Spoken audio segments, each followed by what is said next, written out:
In honor of this spooky season, I would like to give to you a review of one of my favorite horror role-playing games, the Alien RPG. Alien RPG comes to us from Free League Publishing. It's a D6-based system based on Free League's own Year Zero engine. The character stats reflect exactly the sort of skills a player would need in this corporate space hellscape, and the rules are a little bit crunchy for a guy like me, but they're so well tailored to the theme that even I can keep up. Before I continue, caveat, I have been obsessed with the Aliens universe, both as a nerd and as an artist, since I was in middle school. I am such a huge fan of the visuals, of the stories, of the ideas. The whole thing means so much to me. So if you're looking for 100% objectivity, I'm not the guy. But if you're looking for somebody who demands a lot from a game based in this environment, that's me, and here we go. The lore section of the book paints a very complete picture. To borrow a buzzword, the whole thing is very grounded. It's a new colonial era, with giant corporations, giant world powers, all jockeying for resources, for power and prestige, and player characters are the working class folks, the little people who are squeezed in between each of these giants. Also, there are aliens. The lines between government interests and corporate interests are very much blurred in this environment, more so than you and I see today. It's much more akin to a prior colonial era, so think the South Seas Company or the East India Company. It has a number of nods to a plausible reality, but is also very well steeped in the lore presented to us in the movies, some of the novels, and some of the comics. Having been such a huge nerd for this stuff, the consistency in the lore is very high quality and very satisfying for a guy like me. It weaves together into one large tapestry that actually makes sense, and makes me care a little bit more about the lore from the prequels, which I frankly detest. The space jockey is not some humanoid guy in a suit. It's an elephantine in size alien. It's been dead for heaven only knows how long. It's been fossilized. Looks like it's been dead a long time. Fossilized. Some of the source material in the franchise was ignored completely, specifically the Alien Resurrection movie and all of the Alien vs. Predator movies, which I think was the right choice to make. You are a beautiful butterfly. I wish that they could have ignored the prequels that ruined so much of the intrigue and the mystery of the series, but if you're going to pay for the license, you gotta do what the franchisor wants you to do, so. Something that is interesting is that they included lore from some of the deleted scenes in the original movies. The world building is great. We have our hyper-capitalist corporate hellscape in the future where a handful of too-big-to-fail monopolistic companies run the show for the most part. And all this happens while world governments continue to squabble and jockey for position. Among the handful of the corporations are some of the names that you and I have come to know and love, like Weyland-Yutani and Cyberdyne Systems. The world governments of Earth have consolidated into 3 major powers and are locked in a Cold War of sorts that sometimes flashes hot out on the frontiers of space. Because of how faster-than-light travel works, space and time are a little bit warped, and so as a result, all of the technology, the ships, and the material in this universe are built to last, built to function, and not at all built to be pretty.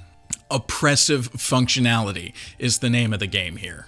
The book weaves together all of these disparate elements, all of these intrigues, into a narrative that is easy to grasp, plausible, but not fully explained, intimating rumor and skepticism sometimes in the same breath, leaving things open-ended for players and for GMs, which the game calls the Mother. Morning, Mother. The book details 2 different modes of gameplay: cinematic play and campaign play. Cinematic mode delivers on exactly what anyone would expect from a game based on Alien. chiefly the alien. Cinematic play works similarly to the movies, so that you could play a full game in an evening or perhaps a long Saturday. You get a quick setup with a small cast of colorfully suspicious characters, including the player characters. There is an incident of calamity somewhere in the setting that the players may or may not know about, and boom! Xenomorph! Run! Fight! Freak out! Betray! Get betrayed, get hurt, get maimed, die, survive. Maybe there's a twist. Maybe there's a happy ending. Fade to black and play some eerie music on violins.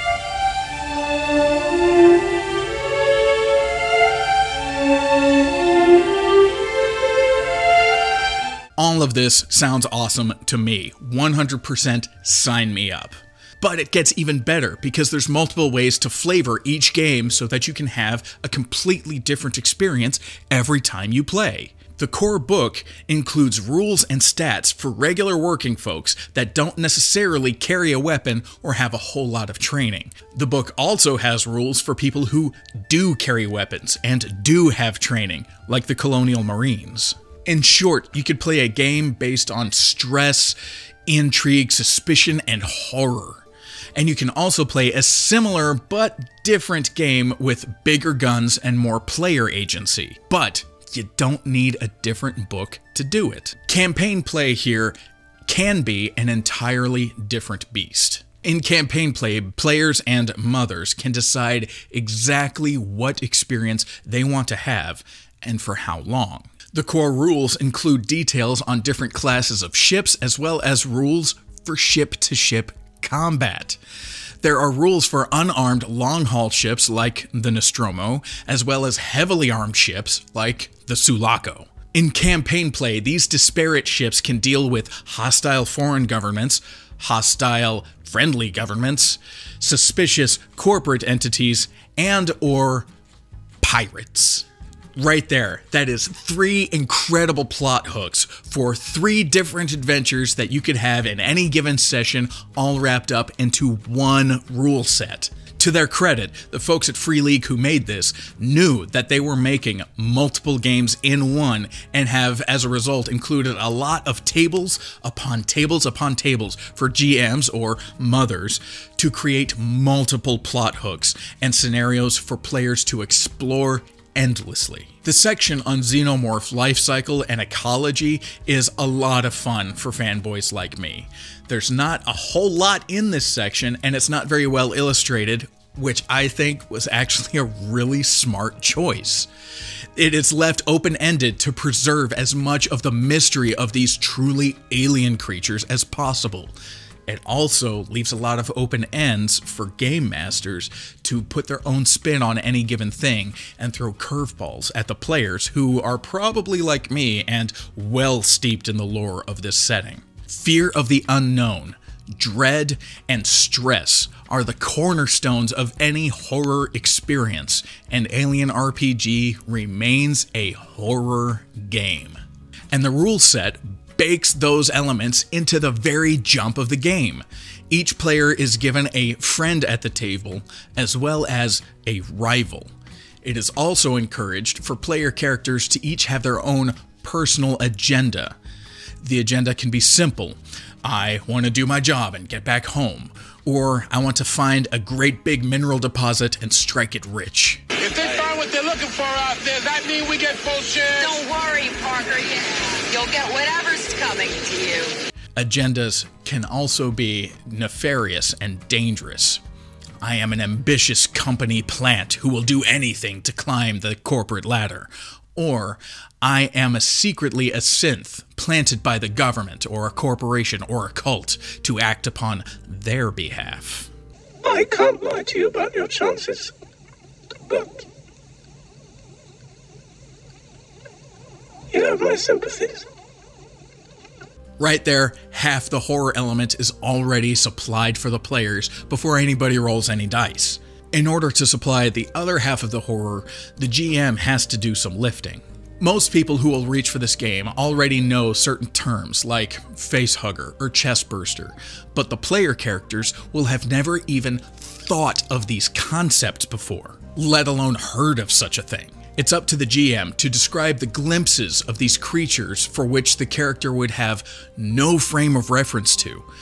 Players must hear these descriptions as though it were the first time and act accordingly to achieve the second half of the horror element. The mechanics of the game help out here a ton. There are rules for stress, stress reduction, adrenaline, and panic.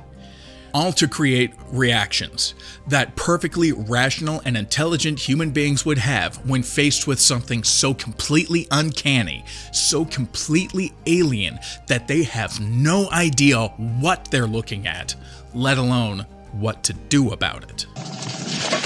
Don't touch it!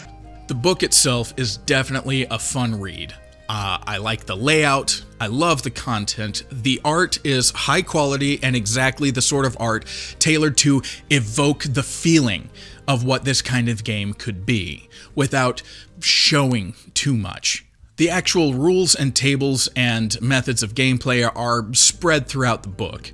It makes it hard to use the book as a reference guide for rules and tables, and I suspect Free League made this decision on purpose.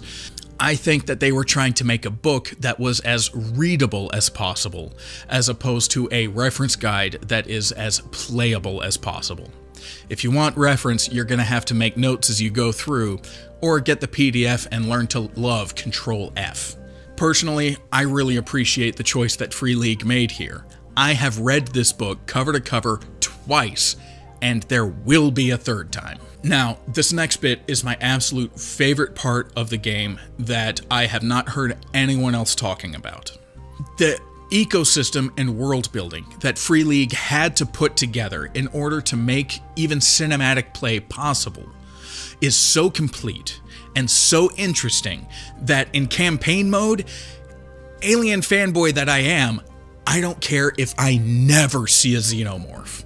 I have had several opportunities to play this game, mostly at conventions, mostly with strangers, and each and every time I played in cinematic play. I have had a great time every time. I look forward to any instance of cinematic play that I could possibly get, but I am possibly frothing at the mouth, just champing at the bit to dig my teeth into campaign play in this environment with this rule set.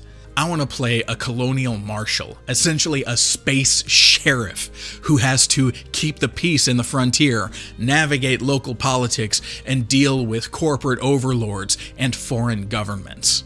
I want to play an oafish roughneck on a long-haul tug ship that may or may not be skimming off of the top and may be running a small smuggling operation of my own. I want to play a corporate rep who definitely knows more than he's saying. All of these scenarios, all of the world building, all of the intrigue is so interesting to me, I care not one whit if I play weeks, months of campaign play and never even hear of a xenomorph.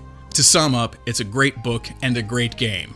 Actually, a great collection of games, and the people who worked on this worked really hard to thread a lot of needles to pull it off, and pull it off they did. I cannot recommend it highly enough. Last but not least, I'd like to send a special shout out to my cousin Chris, who turned me on to this game in the first place. He's also the guy who turned me on to Morkborg, which is my all-time favorite role-playing game, and he's the guy who introduced me to my wife, who is my all-time favorite person. Chris, you're a genius, a gentleman, a scholar, and a sweetheart of a nice guy. Thanks so much for being you. As for the rest of you, please buy or borrow a copy for yourself and start rolling dice. If you'd like the original art from this episode, it'll be available on my store at coffeeandhate.biz. Click store at the top. If you like my art but the originals are not your bag, then I encourage you to check out my Patreon, Gabe's Sticker Club for Attractive People. $5 a month and a 3" by 3" die cut sticker is sent directly to you every month. For patrons who sign up during the month of October, my favorite month of the year, you will get an extra sticker put in your very first envelope just to show my gratitude. Until next time, thank you so much for watching, thank you for listening, and may your dice roll high and your crewmates always obey the rules of ICC quarantine. That's it, man. Game over, man. It's game over.